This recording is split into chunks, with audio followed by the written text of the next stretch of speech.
Now, let's proceed with another topic. It is called socialization. Are you familiar with this word? Yes. Did you use this kind of manner? Yes. Yes. Yes, absolutely. Like for example, today, this is an example of socializing or socialization. What is socialization? Socialization is a process by which children and adults learn from others. And it also talk and do things with other people. And now let's proceed with how socialization is important. First, socialization converts man, the biological being, into man, the social being. Because do you agree, class, that man is not born social? Yes. Yes, because it's a process of socializing or of the word socialization. The second, socialization contributes to the development of personality. It contributes to us individual because it shaped and molded, and it provides enough scope of the individual. Number 3, helps to enact different roles.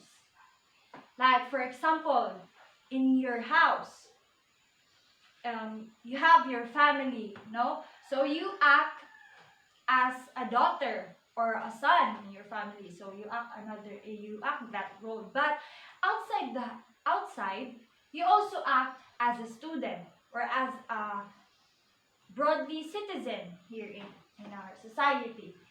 Number 4, it helps to become disciplined.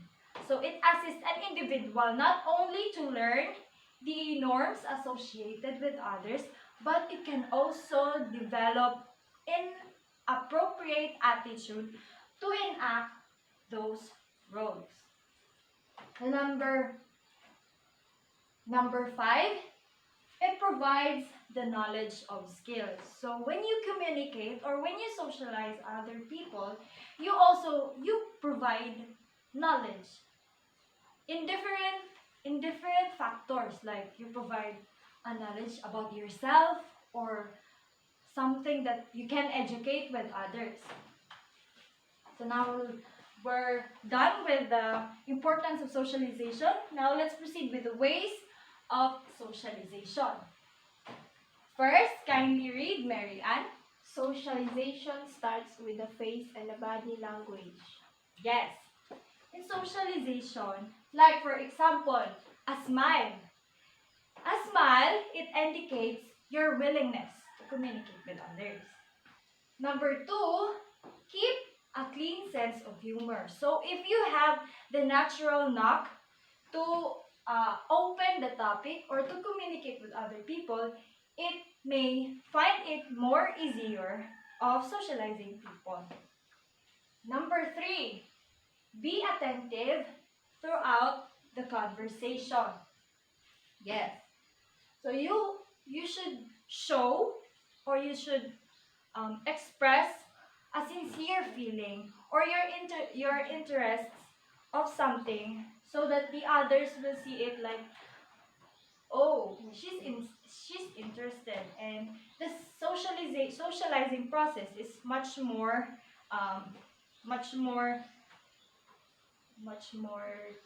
worth it. Yes, thank you, Maria. Much more worth it. Okay, number 4, maintain an open and positive frame of mind. So you should be flexible and you give importance of beliefs or something that they share on you. Number 5, respect the distance and personal space of others. Even if you socialize or you communicate with them, bear this in your mind that you also respect the distance. Know your limitations to communicate with them. Okay, we're done with the ways of socialization. So now let's proceed with the types of socialization. First is Primary socialization. Yes, primary socialization. So when we say primary, it takes place in the early years of life of the newborn individual. So that's what we call as primary socialization.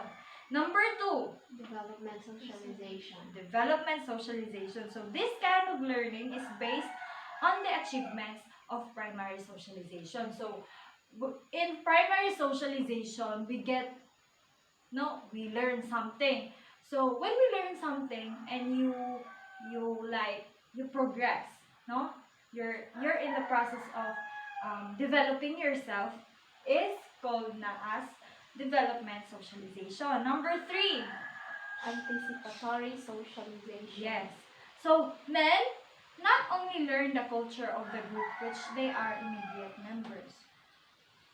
Number 4, re-socialization. So it is not only do individuals change roles within groups, but they also change membership groups. Do you agree with that? Yes. Yes, because you're not only focusing on one group.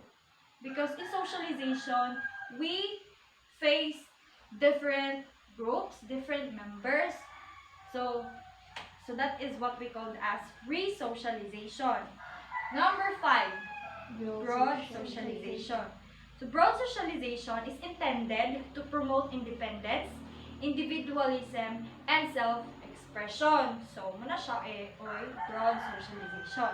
Number 6, narrow socialization. Narrow socialization is intended to promote obedience and conformity. Number 6, natural socialization. So, when we say natural, it occurs when infants and young starts explore, play, and discover the social world. Number 8, positive socialization. So, when we say positive, it's about the good side, no? The social learning that is based on pleasure, existing experience. So, aside from positive, we have the last type of socialization, which is negative socialization. So, it occurred when other use punishments. Okay, so those are the types of socialization. So, now let's proceed with the socialization institutions. So, when we say socialization institutions, it's about a group of people we have, or a group of people we're in on that something. First is the family. Yes, the family, because in us, when we are born here, the family is the center of the child's life. So that is one of the socialization institution, the family. The second one is religion. Religion. Like our religious traditions, we share that to other people. Diba? Like for example, in school, we learn different kinds of beliefs, traditions, or cultures. So the third one is Peer group. peer group. Yes, peer group. Like you are in the same interest or your age in common. So you're the same with favorite, or you're in something that may gets you all closer to each other because of this. So the fourth one is The legal system. legal system. So in legal system, like you obey certain laws or norms in our society.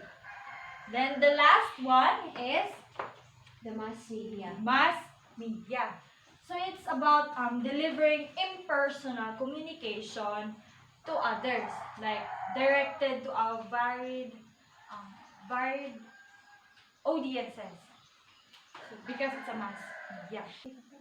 Now, that's all the topic of socialization. So do you understand our topic for today? Yes. Okay, very good. So, thank you.